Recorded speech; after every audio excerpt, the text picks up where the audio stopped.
దేవుడు యోబుతో ఏమి చెబుతున్నాడో విందాము. యోబు 38వ అధ్యాయం 1వ వచనం నుండి. అప్పుడు యెహోవా సుడిగాలిలో నుండి ఇలాగు యోబుకు ప్రత్యుత్తరమిచ్చాడు. జ్ఞానము లేని మాటలు చెప్పి ఆలోచనను చెరుపుతున్న వీడెవడు? పౌరుషము తెచ్చుకొని నీ నడుము బిగించుకో. నేను నీకు ప్రశ్న వేస్తాను, నీవు దానిని నాకు తెలియచెప్పు. నేను భూమికి పునాదులు వేసినప్పుడు నీవెక్కడున్నావు? నీకు వివేకము కలిగి ఉన్న ఎడల చెప్పు.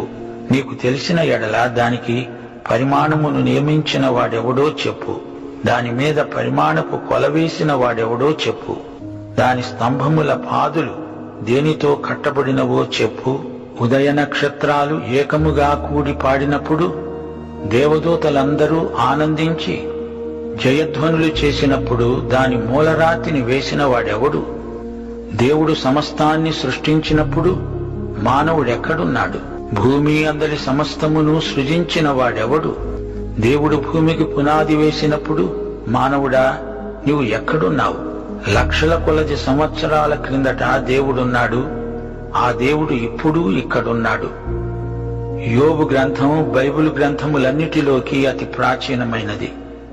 ఈ గ్రంథము రాసేటప్పటికీ బైబిల్లో మరే గ్రంథము రాయబడి ఉండలేదు.